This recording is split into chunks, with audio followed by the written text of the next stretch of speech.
Hello everybody. Another beautiful day. It's 65 degrees today, Saturday. I'm going to show a little bit more. I've done some things. One thing I'll go ahead and say is that I guess my mom saw my videos and she called me and she's like, for God's sake, shave that facial hair. You look like a mountain man. Well, I just came out of hibernation. But next time you see me, I'm going to be all shaved up and cleaned back up. So I'm sorry if I look like some kind of mountain man or whatever. But, you know, Mom's always right. So anyway, here we go. Okay, I've got my trellises up now and tied off. I've got, you'll notice that there's some black, this is weed fabric, and some boards to hold it down. A couple reasons for that. I put in a couple bags of good soil I got from Ace Hardware for a good price, and I mixed in lime and magnesium. The magnesium is Epsom salts. I mixed a big batch of lime, Epsom salts, and some fertilizer, some organic fertilizer. I scratched all that into like the first 3 or 4 inches of the soil, and then I covered it up. And there's a couple reasons that I do that.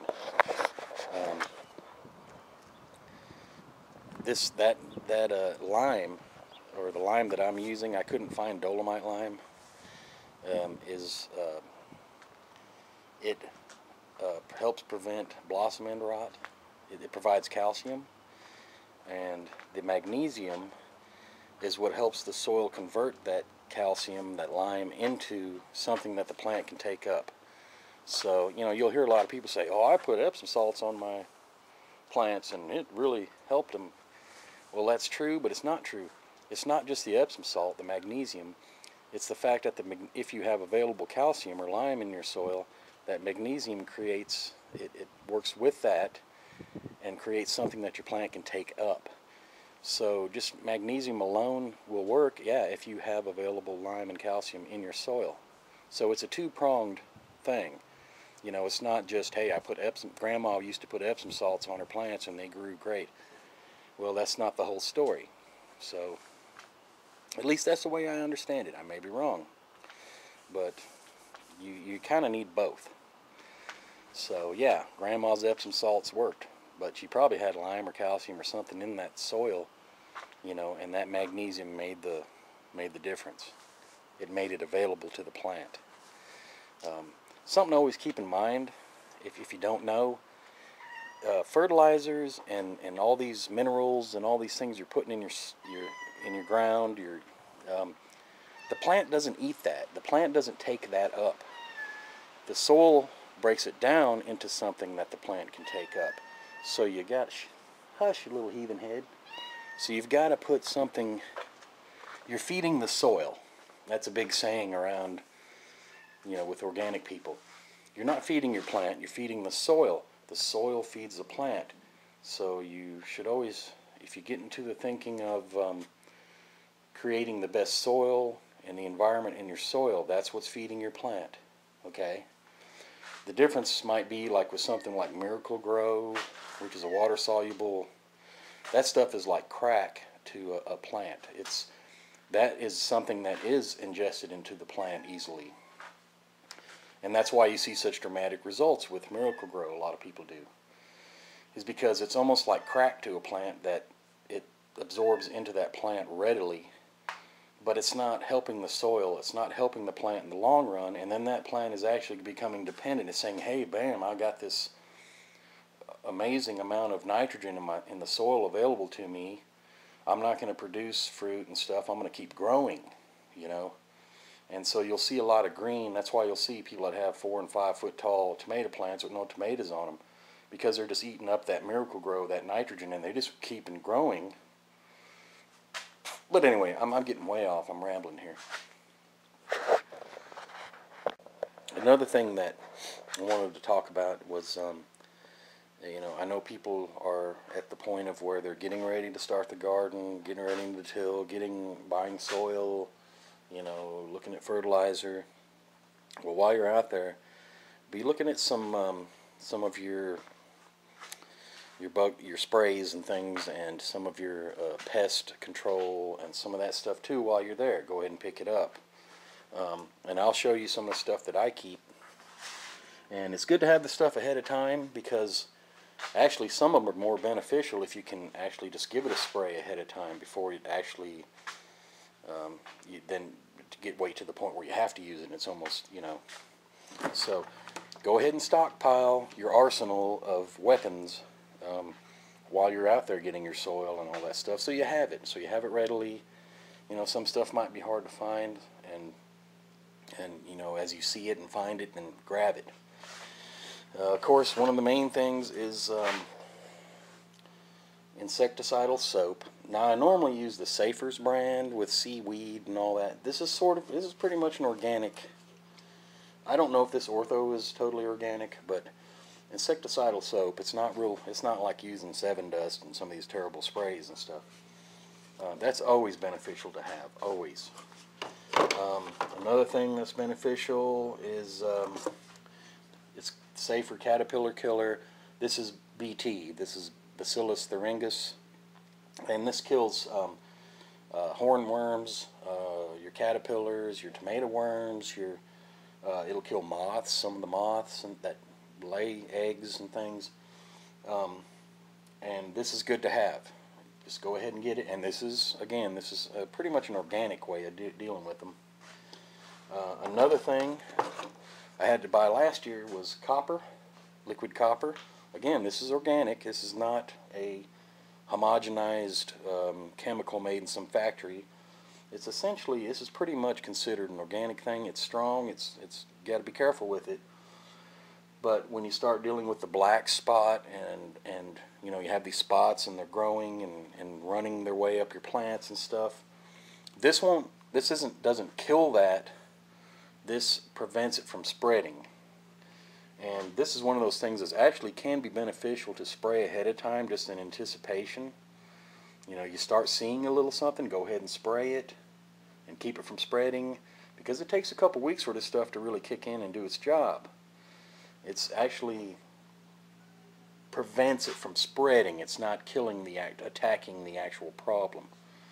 But it's good to have. Just go, especially if you got like roses and stuff. They always have problems with the black spot and whatnot. And then of course I always have my regular stuff, you know, some fish fertilizer, which this provides all the minerals and things, a lot of the stuff that regular old fertilizer, you know, doesn't provide, your nitrogen, your potassium, blah blah blah. There's a lot of minerals and things that plants need too, and this is where your fish fertilizers, your seaweed stuff, and all that comes in. It provides all those micronutrients that